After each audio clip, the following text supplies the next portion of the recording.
I stood in the airport terminal, my phone pressed against my ear, my hand trembling slightly as I spoke to the wedding coordinator. Yes, I need to cancel all payments under my name. Immediately. Ma'am, the wedding is in 2 hours. The deposits are non-refundable, and I understand. Cancel everything that hasn't been paid yet. The final payment, the bar service, the late-night food truck, all of it. I hung up before she could argue. Through the window, I could see my flight boarding, Gate 47 to Phoenix. Home. Away from this beautiful Hawaiian resort where my grandson was getting married, where he'd just stood in front of 80 guests and announced that Grandma's got this covered order whatever you want at the open bar, as if I'd agreed to any of it. The boarding announcement echoed through the terminal. I picked up my carry-on and walked toward the gate, my back straight, my head high. Behind me, I'd left chaos. Ahead of me, I had freedom. But let me back up. Let me tell you how a woman who raised 3 kids, buried a husband, and built a successful real estate business ended up running away from her own grandson's wedding. It started 23 years ago when my daughter Sarah showed up at my door with a 2-year-old boy and a black eye. Her husband, soon-to-be ex-husband, had a drinking problem and a temper. I didn't ask questions. I opened the door wider and said, "You're staying here." What was supposed to be a few months turned into years. Sarah worked double shifts as a nurse to save money, and I took care of Jake, my grandson, my little buddy. I picked him up from daycare, made his lunches, took him to soccer practice. When Sarah finally got her own place, Jake was 7, and he cried because he didn't want to leave Grandma's house. "It's just across town, sweetie," I'd told him, wiping his tears. "You can visit whenever you want." And he did. Every weekend. Every school break. When Sarah remarried and had 2 more kids, Jake spent even more time at my house. "It's too loud at Mom's," he'd say. My house was his refuge. I didn't mind. After my husband died, the house felt too empty anyway. Jake filled it with noise and life and joy. I took him to baseball games, helped him with college applications, taught him to drive in my old Buick. When he got into Arizona State, I was so proud I cried. When he called to say he couldn't afford to go, that the financial aid wasn't enough, I didn't hesitate. "I'll help," I'd said. "Grandma, I can't ask you to." "You're not asking. I'm offering." I paid the difference. $12,000. It was a chunk of my retirement savings, but I told myself it was an investment in his future, in my grandson's education. That's what grandmothers do, right? Then came sophomore year. Jake needed a car to get to his internship. "Nothing fancy," he said. "Just something reliable." I co-signed the loan and helped with the down payment. $4,000. Junior year, he studied abroad in Spain. The program cost extra. I sent $3,000. "Consider it an early graduation gift," I'd told him. When he graduated, I flew to Phoenix, paid for a celebration dinner for him and his friends at an expensive steakhouse. $800, worth every penny to see him so happy. Then came graduate school. "Grandma, I got into USC's business program," he'd called, breathless with excitement. "That's wonderful, honey, but it's so expensive. Even with my teaching assistant position, I'm short on living expenses." Of course I helped. $500 a month for 2 years, $12,000 total. I kept a ledger, not because I expected him to pay me back, but because I'm old-fashioned like that. I track my money. When I totaled it up one sleepless night, the number shocked me. $37,800, over 10 years. But Jake was successful now. He had a good job at a consulting firm in Los Angeles. He was dating a lovely girl named Brittany from a wealthy family. He was happy. That's what mattered, I told myself. Not the money. His happiness. Then, 6 months ago, he called with big news. "Grandma," I proposed. Brittany said yes. "Oh, Jake, I'm so thrilled for you. We're thinking a destination wedding, somewhere tropical. Brittany's always dreamed of getting married on a beach."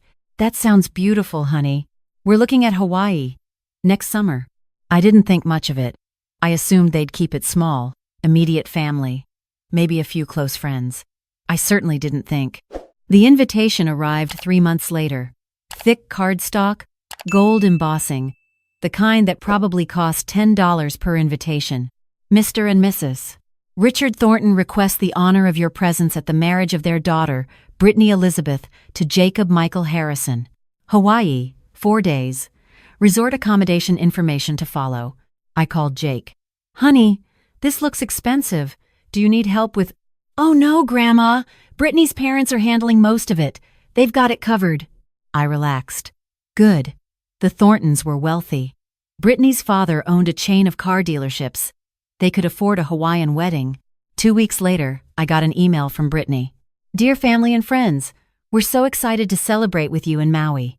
Here's the resort information. We've blocked rooms at a special rate of $400 per night. Minimum 3-night stay. Please book by October 1st. $1,200.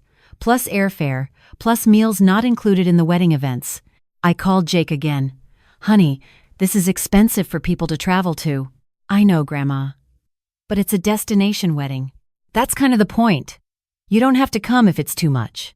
Something in his tone stung, dismissive, as if my attendance didn't matter. Of course I'm coming, I said firmly. I wouldn't miss your wedding for anything. I booked the room, the flight, $1,500 total. My fixed income retirement budget for 3 months. Worth it, I told myself. It's his wedding. Then the shower invitations arrived. Brittany's bridal shower in Los Angeles, Jake's bachelor party in Vegas. The shower invitation included a note about the gift. Brittany has registered at Williams-Sonoma, Crate and Barrel, and Tiffany & Co. I spent 2 hours online looking at her registry. The cheapest item was a $60 spatula. A spatula. I bought a set of mixing bowls for $215. The bachelor party email was more direct. Jake's Vegas weekend. $500 per person. Covers accommodation, club entry, and group dinner. Venmo Jake by November 15th.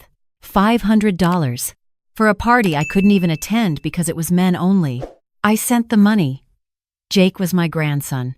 As the wedding approached, the requests kept coming. Grandma, would you be willing to go dress shopping with Brittany and her mom? They want to make you feel included. Of course I went. I flew to LA for the weekend. Another $600 in travel. At the boutique, Brittany tried on dresses while her mother and bridesmaids fawned over her. What do you think, Mrs. Harrison?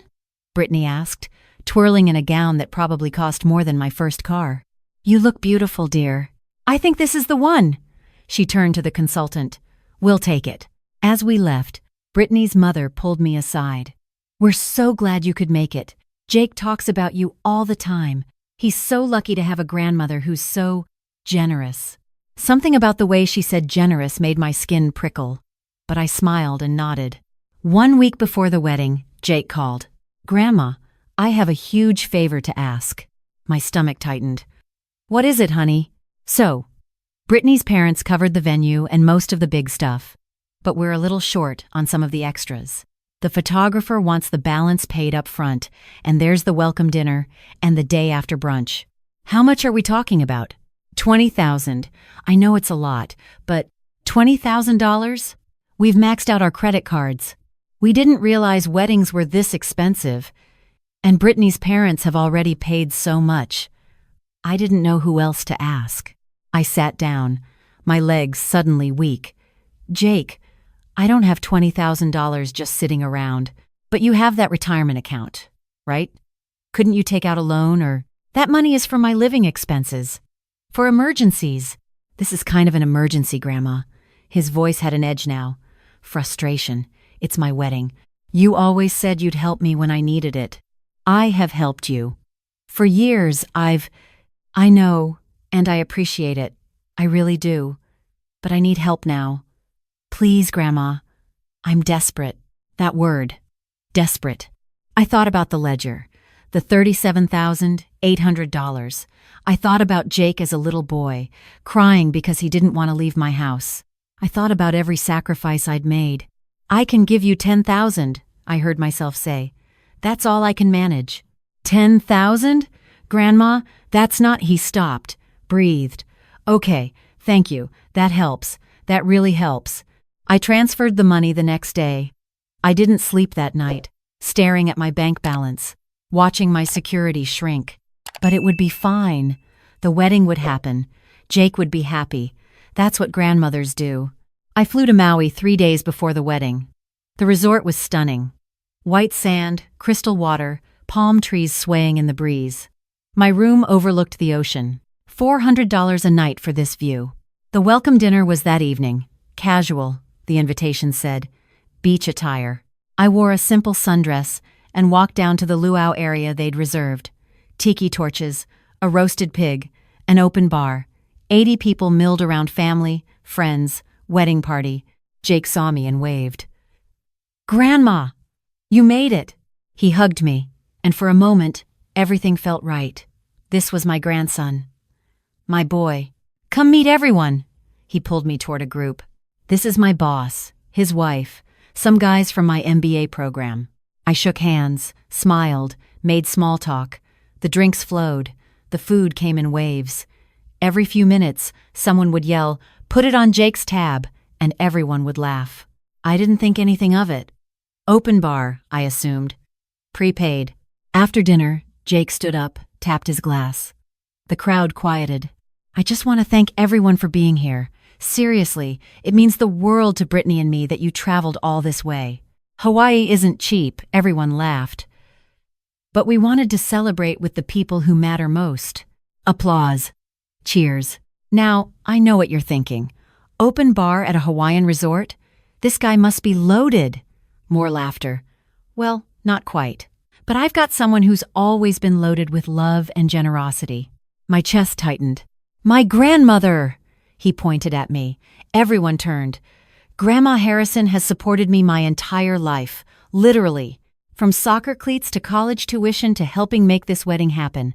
So tonight, the bar is on Grandma. Order whatever you want, top shelf, bottom shelf.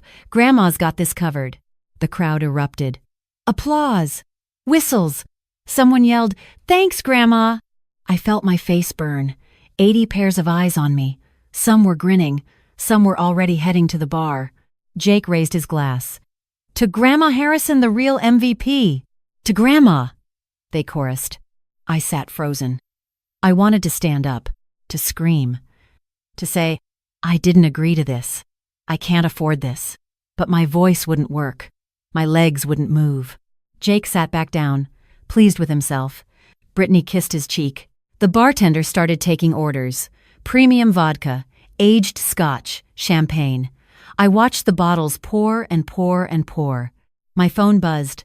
A text from Jake's mother, Sarah, who was sitting across the luau area. "Mom, did you agree to pay for the bar?" I texted back with shaking hands. "No. Do you want me to say something?" I looked at Jake, laughing with his friends. I looked at the crowd, happy and oblivious. I looked at my daughter, worry creasing her face. "No," I texted back. "Not here." But inside, something snapped. A tiny crack in the foundation I'd built over 63 years. The foundation that said, "Be kind. Be generous. Put family first. That's what women do." The waitress appeared at my elbow. "Mrs. Harrison? The resort needs a credit card on file for the bar charges. How much are we talking about?" "Hard to say. With this many people and premium drinks, could be anywhere from $5,000 to $10,000. Maybe more. $10,000. On top of the $10,000 I'd already given. On top of the $37,000 over the years. On top of the $1,200 for the room. The $1,500 for the flight. The $200 for the shower gift. The $500 for the bachelor party. The $600 to fly to LA for dress shopping. $61,800. That's what my grandson had cost me. And he'd just announced to 80 people that I'd pay for their alcohol. Without asking. I stood up. My chair scraped against the concrete. A few people glanced over but quickly returned to their conversations. I walked toward Jake. He saw me coming and smiled. "Grandma, did you try the poke? It's incredible." "Jake, can I talk to you for a minute?" "Privately?" Sure. What's up?" I pulled him aside, near the palm trees at the edge of the luau area. The ocean crashed in the background. Romantic, beautiful, the perfect setting for the ugliest conversation of my life. "Jake, I didn't agree to pay for the open bar." He blinked. "What?" "You just announced to everyone that I'm covering their drinks. You didn't ask me first." "Oh." He looked genuinely confused. I thought, I mean, you've always been so generous, I figured. You figured wrong. His expression shifted. Confusion to defensiveness. Grandma, it's my wedding week. Everyone's spending money to be here. The least we can do is buy them drinks. We? I'm broke, Grandma. You know that. I already used the $10,000 you gave me for the photographer and the florist. The bar was supposed to be covered by Brittany's parents, but they said they've already paid for too much. So you volunteered me? I didn't volunteer you. I thought you'd be happy to do it. You always help me. There it was. The expectation. The assumption. I took a breath. Jake, do you have any idea how much money I've given you over the years? I know. And I appreciate. $37,800. Before this trip, now we're at $61,800, and you just added another $10,000 to the tab without asking me. He stared at me. You've been keeping track? I keep track of all my expenses. That's how responsible people manage money. So what? You want me to pay you back? Is that what this is about? No, Jake. This is about respect. About asking before volunteering someone else's money. About recognizing that I'm not an ATM machine. The word hung between us. ATM. Jake's face reddened. I never said you were an ATM. God, Grandma, I just thought you always said family comes first. You always said you'd do anything for me. I also thought you'd respect me enough to ask before announcing to 80 people that I'm paying for their open bar. So what do you want me to do? Go back there and tell everyone drinks aren't free? Embarrass myself in front of my friends and colleagues? At my own wedding? I want you to take responsibility for your own choices. I can't afford to take responsibility. I just told you I'm broke. Then maybe you shouldn't have planned a $50,000 destination wedding. The words came out harsher than I intended. Jake stepped back as if I'd slapped him. Wow. Okay. I see how it is. His voice went cold. You know what, Grandma? Forget it. Forget the bar. Forget everything. I should have known better than to ask you for help. Jake, that's not what No? It's fine. Crystal clear. He turned to walk away, then stopped, looked back. You know what the sad part is? Brittany's grandmother gave her $25,000 as a wedding gift. No strings attached, no guilt trips, just love and support. But I guess that's too much to expect from you. He walked away. Back to the luau. Back to Brittany and his friends and the life I'd helped him build. I stood there alone, palm trees rustling, ocean roaring, and I realized something. This wasn't going to stop. If I paid for the bar tonight, there would be another request tomorrow, another expense, another assumption.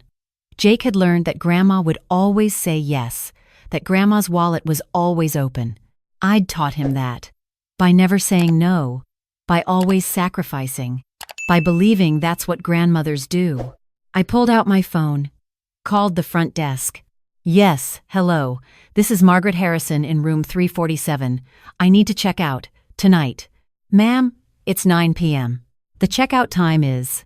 I'll pay whatever penalty. I need to leave. Now, let me see what I can do.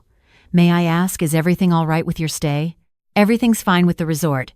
I just need to go home. I walked back to my room, packed my suitcase. My hands were steady now, calm, clear. Sarah called. Mom, what's going on? Jake just told Brittany you're leaving? I am, but the wedding is in 2 days. I know. Mom. Her voice broke. Please don't do this. He's young. He made a mistake. But if you leave now, he'll never forgive you.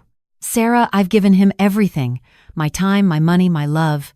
And he didn't even ask before volunteering me to pay for 80 people's drinks. He just assumed. Like I'm not a person with my own needs and limits. Like I'm just a source of money. Silence. Then, quietly, I know. I'm sorry.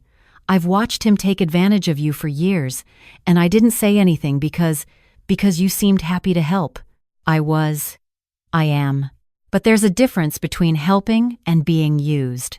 What do you want me to tell him? Tell him I love him. Tell him I hope he has a beautiful wedding.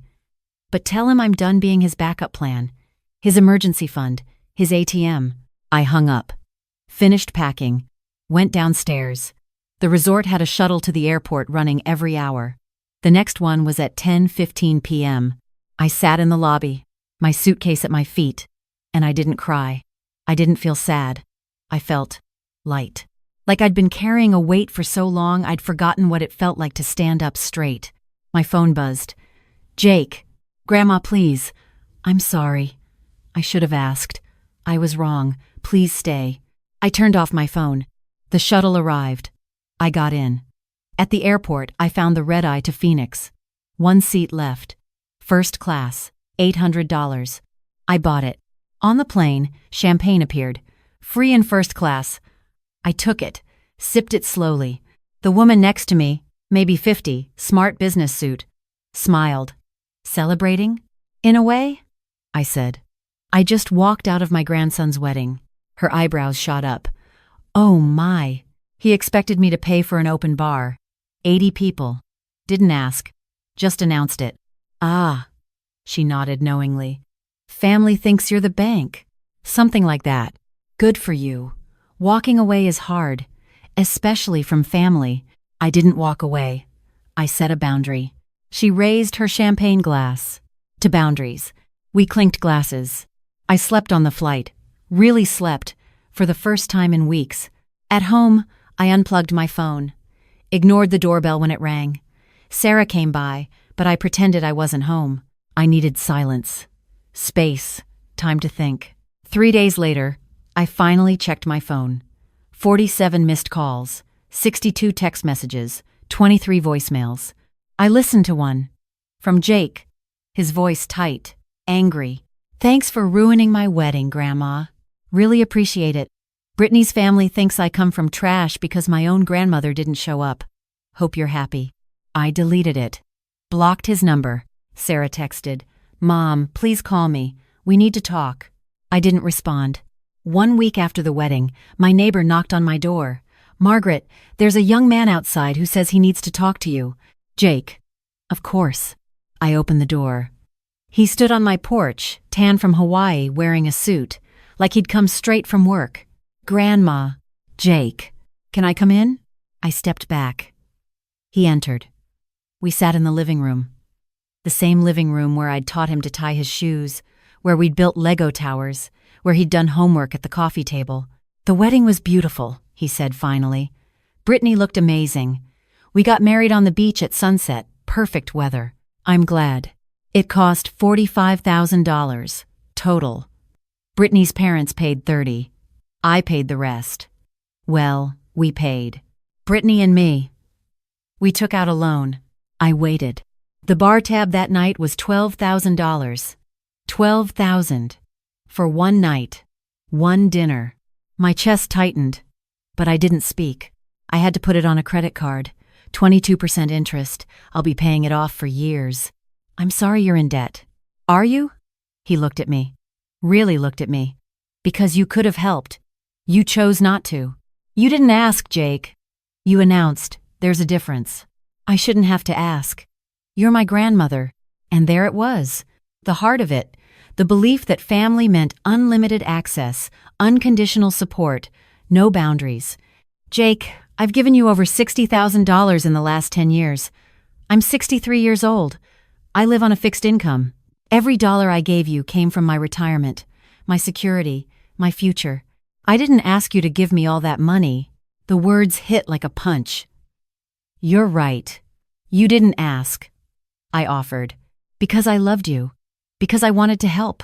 But you never once said thank you in a way that showed you understood the sacrifice. You just came back for more. So you are keeping score. I'm keeping boundaries. There's a difference." He stood up. "Fine. You want boundaries? Here's one: don't expect to see your great-grandchildren. Brittany and I have been talking about starting a family, but we don't want our kids around someone who picks money over family." The threat hung in the air, the ultimate weapon. I stood up too, looked him in the eye. "That's your choice, Jake, and I'll respect it. But I want you to understand something. I don't pick money over family. I pick self-respect over being used. There's a difference. You're being dramatic." "Am I? You had $61,800 of my money before that dinner. You announced without asking that I'd cover another $12,000. That's $73,800. Jake, do you even know how much money that is for someone on Social Security? He looked away. I didn't think of it like that. I know. That's the problem. You never thought of it. You just assumed Grandma would handle it. Grandma always handles it. Silence. I'm sorry, he said finally, quietly. I'm really sorry. I know you are. But sorry doesn't change the pattern. Sorry doesn't give me back my retirement savings. Sorry doesn't make me feel less like an ATM and more like a person you actually care about. I do care about you. Then show me. Not by calling. Not by apologizing. By changing. By learning to live within your means. By not planning weddings you can't afford. By asking before volunteering other people's money. By recognizing that love isn't measured in dollars. He nodded, looked like he might cry. I don't know how to fix this. I don't either. But I know it starts with you taking responsibility for your own life, your own choices, your own finances. He left. I sat alone in the living room, and I cried. Not because I'd lost my grandson, but because I'd found myself. 6 months passed. Jake sent a card on my birthday. No money request. Just, happy birthday, Grandma. I'm sorry. I'm trying to do better. I didn't respond. Not yet. A year passed. Sarah told me Jake and Brittany were struggling. The loan payments, the credit card debt. They'd had to sell Brittany's car. Jake picked up a side job on weekends. He's learning, Sarah said. The hard way. Sometimes that's the only way, I replied. 18 months after the wedding, my doorbell rang. I opened it to find Jake. Older looking, tired, but something different in his eyes. Humility, maybe. Grandma, can we talk? Of course. We sat in the living room again.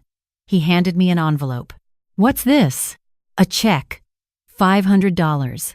It's not much. It'll take me decades to pay you back, but I wanted to start. I opened it. Sure enough, $500. His signature at the bottom. Jake, you don't have to. Yes, I do. I finally understand. What you gave me wasn't just money. It was your security, your future, and I treated it like it was nothing, like you owed it to me. I set the check on the coffee table. Tell me something. What changed? Brittany's pregnant. Oh, Jake. Congratulations. Thanks. He smiled, but it was sad. When we found out, my first thought was, how are we going to afford this? And my second thought was, I'll ask Grandma for help. And then I realized I can't do that. I can't put my financial problems on someone else, especially not on you. Not anymore. What did you do? Brittany and I sat down with a financial counselor. We made a budget. We cut expenses. We're living in a smaller apartment. We sold stuff we don't need. We're paying off debt slowly but surely. And we're saving for the baby. I'm proud of you. I'm trying to be someone you can be proud of. Someone my kid can be proud of. I picked up the check. Looked at it. Then I tore it in half. Grandma, what are you? Jake. I don't want your money. I never did. What I wanted was respect, recognition, for you to see me as a person, not a resource, and it sounds like you finally do. He nodded, blinking hard. So here's what I want instead. I want to be in my great-grandchild's life, not as the bank, not as the backup plan, but as Grandma, the woman who loves you. Who wants to teach your child how to bake cookies and build Lego towers, and maybe someday understand that love isn't about how much you can take from someone. It's about how much you can give without losing yourself. I want that too. Then we start over. Clean slate. You live your life. I'll live mine. We visit. We talk. We're family. But with boundaries. With boundaries. He agreed. 3 months later, I sat in a hospital room, holding my great-grandson, Lucas, 8 pounds, 4 ounces. Perfect. Jake stood next to me, Brittany in the bed, exhausted but glowing. Thanks for being here, Grandma, Jake said. Wouldn't miss it for the world. We wanted to ask you something. My guard went up. Old habit. Would you teach Lucas all the things you taught me? The good stuff, I mean. The cookies, the Legos, the life lessons. Not the bad lessons? I teased gently. He laughed. No, not those. I'll teach him those myself by showing him what not to do. Deal. I looked down at Lucas, his tiny fingers wrapped around mine, and I thought about the woman I'd been 18 months ago. Exhausted, depleted, resentful. And I thought about the woman I was now. Lighter, stronger, clear. Disappearing had been the only way to finally appear. Not as someone's ATM, not as someone's solution to their financial problems, but as Margaret. A woman with boundaries, with self-respect, with love that didn't require losing herself to give it. You cannot fill the cup of others if your own cup is broken. I'd broken my cup trying to fill everyone else's. It had taken walking away from a Hawaiian wedding, blocking phone numbers, and sitting alone in my living room to understand that. But now my cup was whole again, and I could pour from it without emptying myself. Lucas yawned. Jake smiled. And I smiled back, knowing that this time, this relationship, this love, it would be different. Because I'd learned the hardest lesson. No is a complete sentence, and sometimes the most loving thing you can do is say it.